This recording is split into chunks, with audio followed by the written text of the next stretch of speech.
Allí en la asamblea dice el doctor que Dawison dijo y rechazó con burlas la idea de que esta era utilizada la asamblea como un centro de operaciones de los escuadrones de la muerte. Obviamente no iba a decir que sí, pero otros que participaban directamente en esas operaciones dentro de la asamblea, como Torres, dijeron, por ejemplo, que uno de los asiduos visitantes de la asamblea era un detective de la Policía Nacional, Edgar Pérez Linares, alto dirigente que trabajaba para los servicios de inteligencia, y de acuerdo a Jorge, era uno de los dirigentes de los escuadrones de la muerte, el ejército secreto anticomunista, entrenado por la CIA, en Estados Unidos, en Panamá, en Taiwán.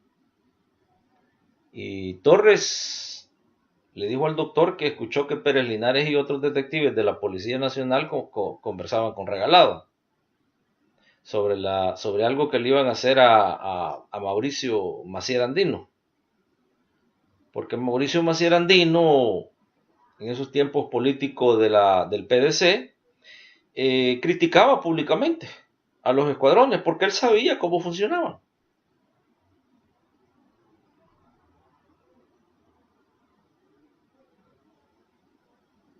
Ya al día siguiente Torres se enteró que el cadáver de un desconocido había sido depositado en el baúl del vehículo del diputado, mientras el carro estaba parqueado allí en el parqueo del hotel, que queda hoy, bueno, también antes allí a la par de, enfrente de Metrocentro, el camino Real, y una hoja escrita a máquina que había sido pegada con alfileres al cadáver, le decía a Macier que no colaborara con los comunistas, porque le iba a pasar lo mismo que a ese cadáver que le habían puesto a él en el baúl. Entonces, ya veo hoy cómo aparecen los salvadoreños asesinados en El Salvador, cortados, mutilados en bolsas plásticas, quemados. Entonces son estos mismos. Eso no es de cualquier salvadoreño. Tiene que tener entrenamiento. Entonces son esta misma gente. Por eso es que si no entendemos ahorita lo que pasó antes, ¿cómo va a entender usted lo que está pasando hoy en estos momentos? Por eso es que el presidente de la Asamblea Legislativa en estos momentos habla de pena de muerte. Porque él sabe que hablar de las causas, eso no lo puede hacer. Entonces habla, démosle pena de muerte, porque sabe él que eso no es así. Conoce muy bien él el funcionamiento de todos estos grupos paramilitares. Lo sabe muy bien. Y tome nota que a finales del 83, George Bush con Oliver North llegaron a San Salvador.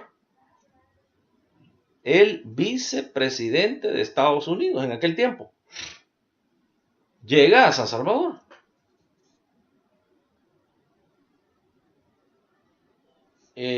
Obviamente a dar instrucciones de que el modelo de Estados Unidos tenía que seguir.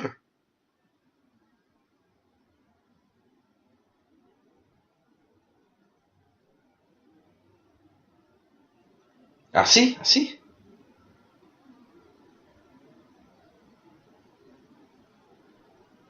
Y ahí obviamente se discutieron muchas cosas, entre otras que el modelo estadounidense para proteger la política externa de Estados Unidos en esa región era intocable y tenía que protegerse, y que para eso llegaba el vicepresidente de Estados Unidos.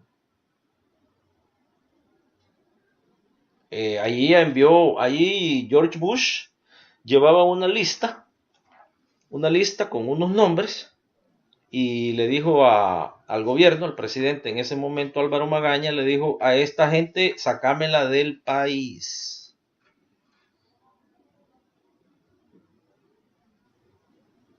Sacámela del país. Y obviamente pues se les dio la pensión y se les mandó a vivir de ataché o de embajadores allá por Europa, África, y salieron de la escena pública.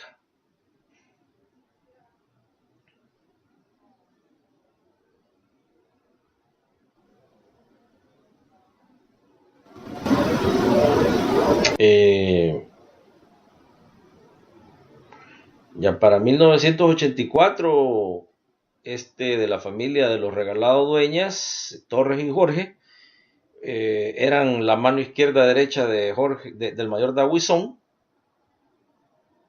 ya hoy para lanzarse a la campaña presidencial de 1984.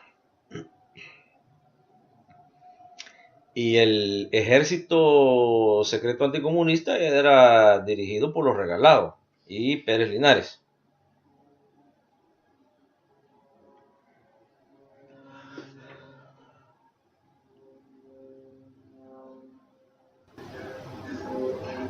Y Jorge dio información importantísima.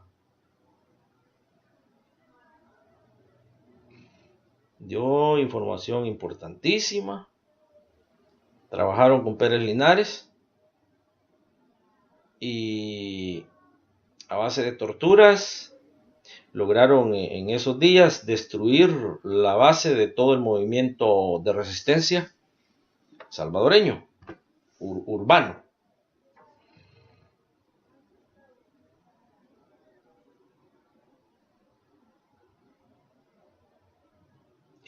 Jorge indica que él había oído hablar sobre operativos y comunicados y escuchó que el grupo elogiaba a Pérez Linares por haber matado a Monseñor Romero.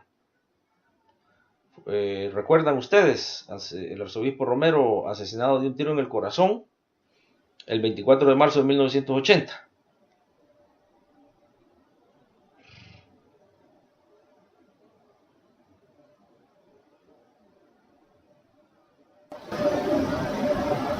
Póngale atención a eso.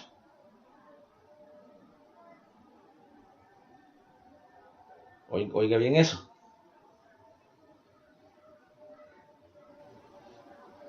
Fíjese que ya en febrero de 1986, aquí dice el doctor que el abogado Alfredo Ortiz Mancilla, bastante famoso, había sido también ministro de Relaciones Exteriores, lo obligaron a salirse de la carretera y lo sacaron del carro y le vendaron los ojos y se lo llevaron. Así aplicando las técnicas que les habían enseñado los instructores de la Agencia Central de Inteligencia. Ese fue el último de una serie de por lo menos 5 secuestros de gente prominente y adinerada realizados por el grupo de Dawson en los 80s. Y siempre le echaban la culpa, obviamente, entre comillas, a la guerrilla.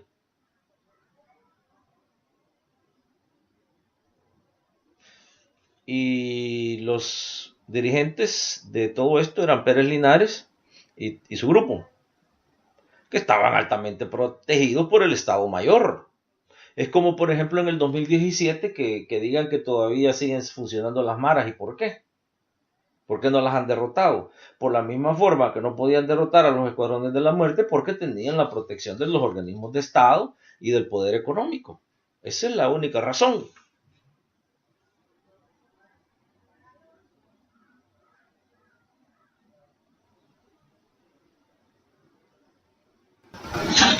Entonces,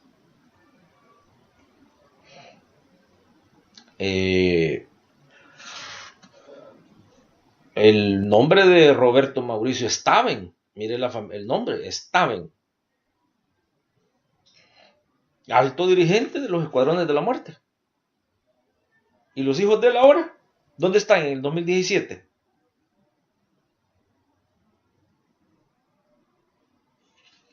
Por eso es que si no se conocen las raíces, no se van a conocer los frutos. Los frutos son los que andan ahora dirigiendo las maras a nivel nacional y ex torsionando. Porque creen ustedes que ningún miembro de la élite es secuestrado. ¿Y cómo los van a secuestrar si son ellos los que están pagando a los secuestradores? A las maras.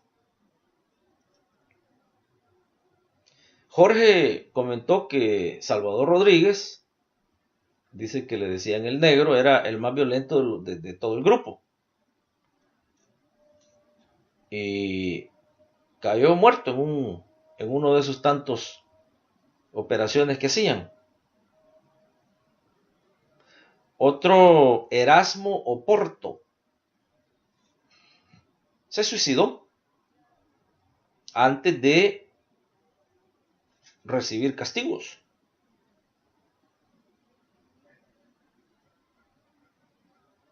Así dijeron, pero la verdad es que lo encontraron con moretes y quemaduras.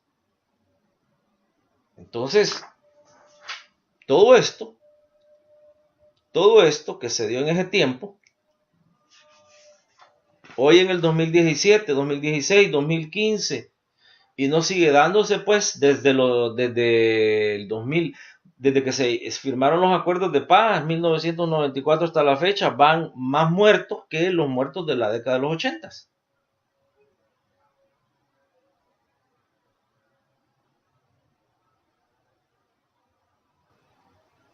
Aquí dice el doctor que después de la victoria de Arena en las elecciones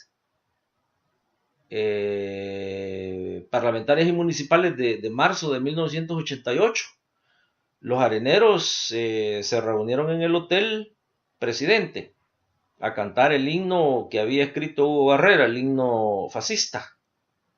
Entonces esto lo están preparando hoy para marzo del 2018.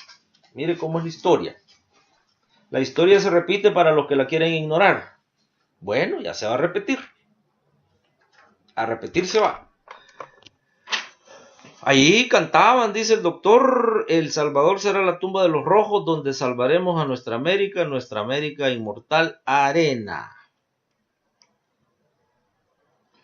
Vea usted, Torres era parte del COENA, allá en Santo Tomás.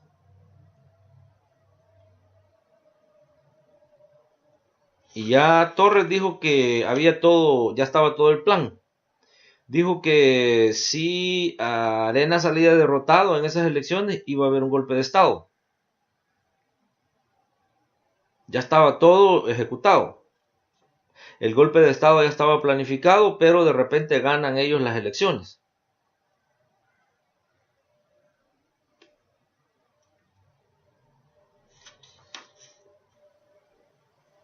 Ya 4 meses después de que Arena llega y logra más poder político, se informa que la reorganización de los escuadrones de la muerte fue todo un éxito.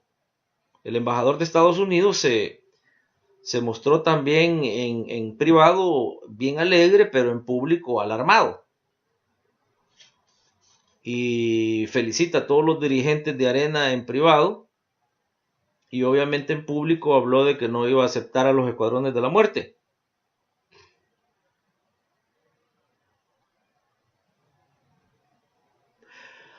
Fíjese cómo cómo se transforman los escuadrones de la muerte en las maras. Estamos hablando de 1988-89.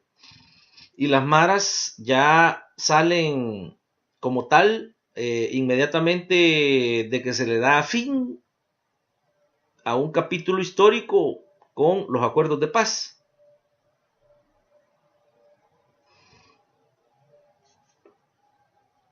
Póngale atención a este nombre, Hernán Torres Cortés. Quítele Torres. Le queda el nombre del mercenario que llegó a robar a México para los reyes españoles, allá por 1520 y tanto, y que asesinó a miles de indígenas. Y que luego después mandó a su teniente Pedro de Alvarado a que siguiera haciendo lo mismo en Centroamérica. Mire cómo es la historia. Posteriormente Torres fue despedido después de 6 años de